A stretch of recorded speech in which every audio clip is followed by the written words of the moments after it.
Well, before he was president, Donald Trump was a frequent guest on Howard Stern's radio show. What few people knew until recently is that Trump tried to get Stern to endorse him and speak on stage at the Republican convention. Howard Stern's tirade against Donald Trump during those early months of his unprecedented second term came across like a thunderclap in American media. Stern had been a longtime cultural commentator who had sparred with Trump in interviews and through public remarks for decades, but this moment felt different. The setting was familiar. Stern behind his microphone, unfiltered and animated, but the substance struck a far deeper nerve. He turned his attention not just to Trump's policy stumbles or chaotic governing style, but to the personal scandals that, in Stern's telling, were boiling beneath the surface. It was not just a celebrity feud anymore. It was a direct challenge to the legitimacy of a man who had managed to secure a second presidential victory, this time defeating Kamala Harris in a bitter, divisive election that shocked many observers. Before we start, smash the like and subscribe buttons for more updates. The country was still reeling from the bruising campaign. Harris had been portrayed as both historic and unprepared, depending on which political lens one adopted, but she could not overcome Trump's relentless ability to command the narrative, saturate media coverage, and ignite the passions of his base. When the dust settled, Trump was back in the White House, emboldened, energized, and eager to reassert dominance over a political system that seemed unable to contain him. Yet for Stern, this second act of the Trump presidency was less about political resurrection and more about a dangerous continuation of chaos, arrogance, and hidden betrayals. What made his remarks sting was how personal they felt, an almost surgical dissection of Trump's character that many critics had danced around but few had framed in such raw terms. Stern began by dismantling Trump's image as the triumphant outsider returning for another shot at reshaping America. Instead, he painted him as a man trapped in his own compulsions, stumbling out of the gate in his first few months with ill-considered executive actions, personnel shakeups, and a revolving door of aides. The White House was described as more disorganized than ever, with factions fighting for Trump's attention, and policy being driven less by coherent strategy than by the president's impulse to dominate headlines. Stern argued that these blunders revealed the rot at the core of Trump's leadership style,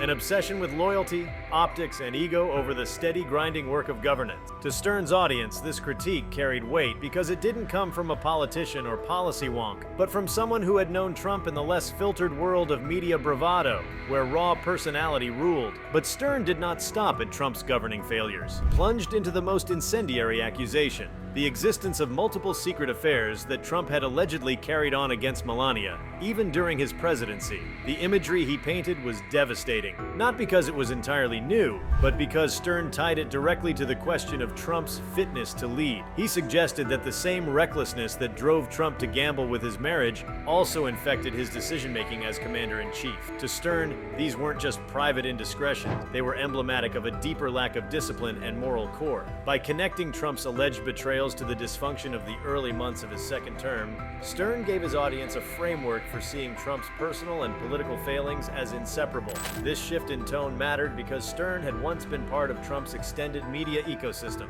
Their past conversations had often been jocular, full of braggadocio and entertainment, reflecting a shared appetite for spectacle. But now Stern's words carried the weight of disillusionment. It was as though someone who had once been entertained by the act was now appalled that it had become the engine of national politics. Stern presented Trump not as a master manipulator who had gamed the system, but as a man spiraling, clinging to old patterns while the country he governed bore the consequences. The betrayal of Melania became a metaphor for the betrayal of the American people, a symbolic parallel that his listeners could not ignore. The timing of Stern's verbal barrage amplified its resonance. The nation had just come through months of uncertainty as Trump adjusted to his second term, facing mounting questions about whether he had learned anything from his previous 4 years. Many had expected a pivot, a more disciplined Trump chastened by history and determined to shape a legacy. Instead, what unfolded was a repeat performance, antagonism toward the media, impulsive foreign policy pronouncements, and domestic initiatives that seemed designed more for soundbites than for sustainability. Stern seized on this disappointment, arguing that Trump was constitutionally incapable of growth, that his need for adoration and dominance outweighed any responsibility to govern wisely. For Stern's listeners, many of whom straddle the line between entertainment and politics, the accusations of affairs against Melania cut especially deep. The First Lady had long been a figure shrouded in mystery, her expressions often interpreted as silent commentaries on her husband's behavior. Stern painted her as the wronged party, trapped in a gilded cage, enduring humiliation in the service of appearances. By focusing on her plight, Stern tapped into a sense of empathy and outrage that transcended party lines. It was not just about political scandal, but about human betrayal, about the universal disgust one feels when loyalty is mocked in the most intimate sphere. The juxtaposition of Trump's public bombast with his private betrayals created a narrative of hypocrisy that even his staunchest defenders found difficult to dismiss. Stern's delivery added to the drama. His style, equal parts humor, anger, and blunt truth-telling, made the accusations feel less like gossip and more like an unveiling. He framed Trump as a man whose appetites were uncontrollable, whose vanity drove him to seek validation through affairs even as he wielded the most powerful office in the world. This picture undermined Trump's carefully cultivated image as a tireless fighter for his base. Instead, it suggested a man so consumed with self-gratification that he risked everything, his marriage, his reputation, and his ability to lead, for fleeting moments of conquest. For an audience already skeptical of Trump's second-term stumble, this portrayal added fuel to the fire. The implications of Stern's attack rippled far beyond his radio show. It reignited debates about character and public life, about whether personal morality should be seen as a predictor of political integrity. Trump's critics seized on Stern's words as validation of long-held suspicions, while his defenders dismissed them as entertainment masquerading as analysis. Yet even dismissal carried weight, because Stern's stature in American culture ensured that the accusations could not simply vanish into the noise. They became part of the ongoing conversation about Trump's second term, shaping perceptions in subtle but enduring ways.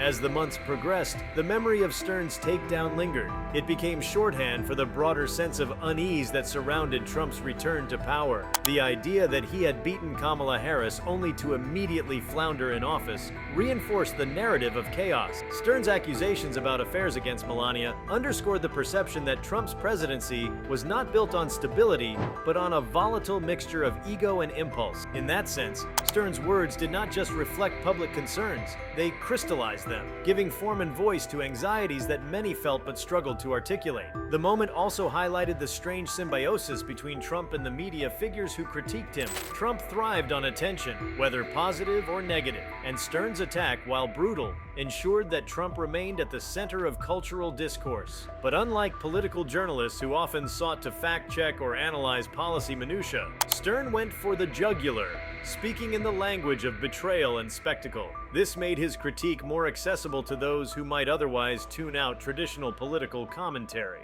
It was less about legislative failures and more about the character flaws of a man who could not seem to grow beyond his appetite. Underlying Stern's performance was a sense of exasperation. It was as if he was saying, "How did we let this happen again?" The incredulity that Trump had managed to secure a second term, after so much controversy, after so much upheaval, gave his words a sharp edge. He seemed to be channeling the disbelief of millions who had hoped the nation would move in a different direction after Harris's candidacy, only to find themselves once again in the familiar whirlwind of Trumpian drama. By focusing on the secret affairs and the humiliation of Melania, Stern personalized this disbelief, grounding abstract political dismay in the visceral reality of personal betrayal. The clash between Stern and Trump in those early months was emblematic of a larger cultural struggle. On one side stood Trump, wielding the machinery of government with the same bravado he had used to dominate reality television. On the other stood Stern, using the tools of entertainment to strip away the illusion and expose what he saw as the rot beneath. The spectacle was not just about politics. It was about the very nature of celebrity in America,